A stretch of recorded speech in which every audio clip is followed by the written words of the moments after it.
Tu es infirmière, infirmier et tu te poses des questions sur des évolutions ou des reconversions possibles. Mais peut-être qu'en ce moment, tu as peur, tu te poses plein de questions à cause de ce qui se passe en ce moment et notamment à cause de l'inflation. Bienvenue dans cette vidéo où justement on va parler de ce sujet de reconversion vs inflation, comment faire les bons choix notamment si tu ressens un besoin d'évoluer, un besoin de changement, mais que cette inflation te fait peur, te fait remettre en cause plein de choses et te fait douter de ton choix éventuel. Alors déjà, ce qu'il faut savoir, c'est qu'en effet, en 2022, selon le site du gouvernement, on a eu une inflation de plus de 5%. Et donc forcément, on peut en venir à se poser des questions. Là, depuis début 2023, donc au mois de juillet 2023, selon l'INSEE, on avait dépassé les 6,3% d'inflation. Donc forcément, tout ce qui est évolution de carrière, reconversion, etc., c'est quelque chose qui fait parler, c'est quelque chose qui peut être sujet d'angoisse, de peur, de plein de questionnements. Quelles sont les bonnes questions à se poser? Comment faire ses choix si justement en ce moment tu te retrouves un petit peu entre ces deux gros sujets? D'un côté, tu as une envie de changement, une envie soit d'évolution de carrière, soit de quitter complètement ton métier. Et d'un autre côté, tu as cette inflation, cette conjoncture, on va dire, actuelle qui te paraît instable et qui est d'ailleurs instable. Alors comment déjà faire les bons choix? Déjà, première chose, sache que c'est tout à fait légitime de se poser des questions et de ne pas foncer tête baissée comme ça.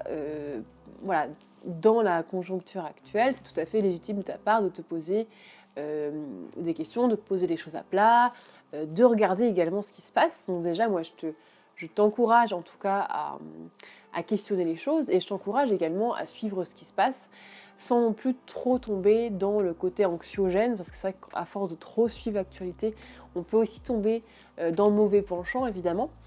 Mais c'est vrai que c'est quand même encourageant de se dire, je me tiens informée et je me pose des questions pour ne pas non plus prendre des décisions, entre guillemets, à la va-vite.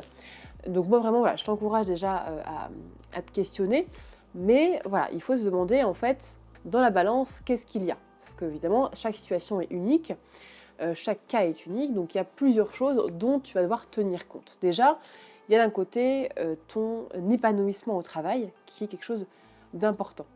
Donc dans la balance, si là en l'occurrence, ton épanouissement au travail qui est chamboulé, qui est remis en question, à quel degré ce chamboulement est présent, quel est le degré de manque de sens que tu as actuellement, c'est quelque chose qu'il va falloir du coup essayer d'estimer.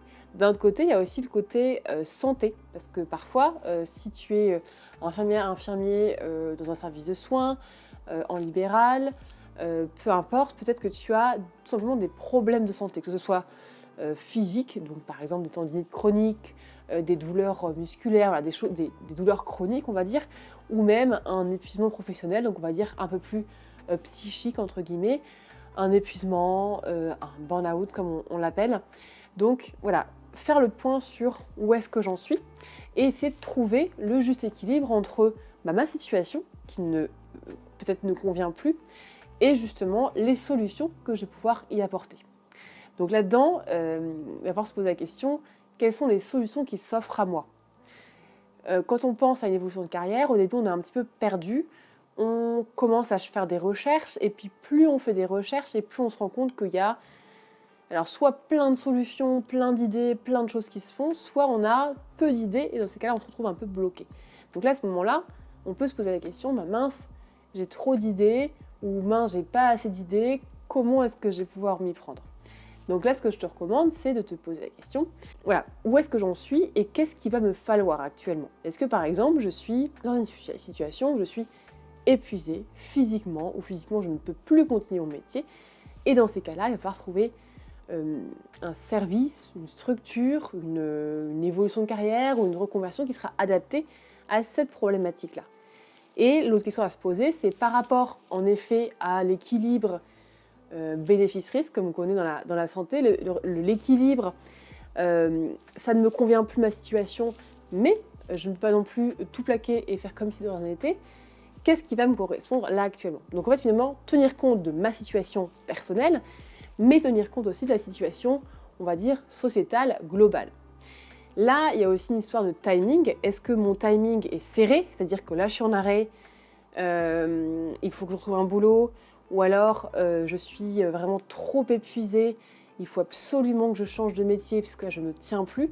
Quel est ton timing en fait? Quel est le timing dont tu vas devoir tenir compte aussi dans ton projet d'évolution ou de reconversion?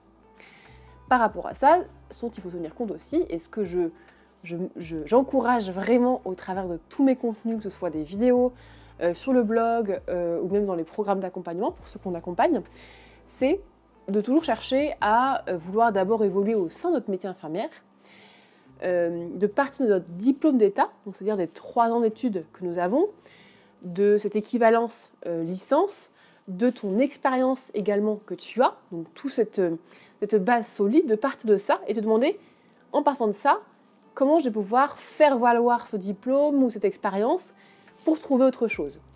Ce qu'il ne faut pas faire dans ces cas-là, c'est de te dire ça ne me plaît plus, ou alors je suis épuisée, vidée, fatiguée, donc je change complètement et je remets un petit peu entre guillemets tout à zéro, tous les compteurs à zéro pour trouver un autre métier ou une autre structure ou autre chose. Moi, ce que je recommande vraiment, c'est de te dire, voilà, comment est-ce que je vais pouvoir valoriser mon diplôme et donc, et on en vient au sujet d'aujourd'hui, et donc garder ce niveau de vie, ce niveau de salaire que j'ai actuellement pour justement tenir compte du contexte actuel. Donc il y a plein d'évolutions de carrière qui sont possibles en tant qu'IDE.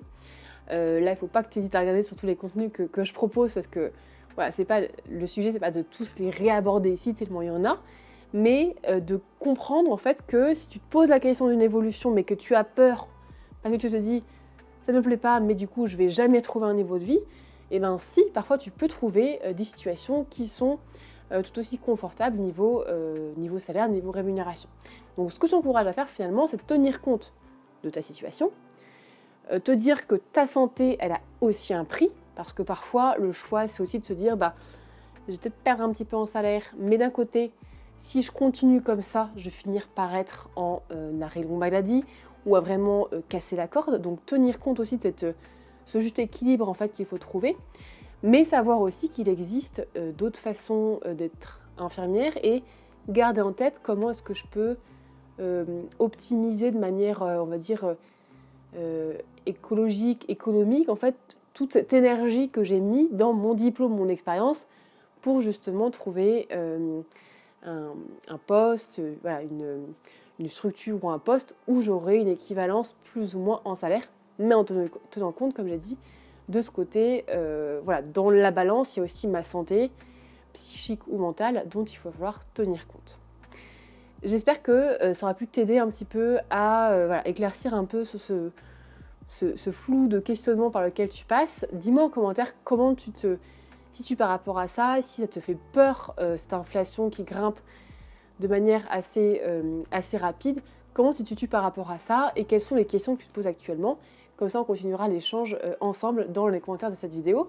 Mets-moi également un j'aime si la vidéo a pu t'aider dans ton questionnement et abonne-toi si tu veux recevoir d'autres conseils d'évolution de carrière après IDE. Et puis je te dis à très bientôt.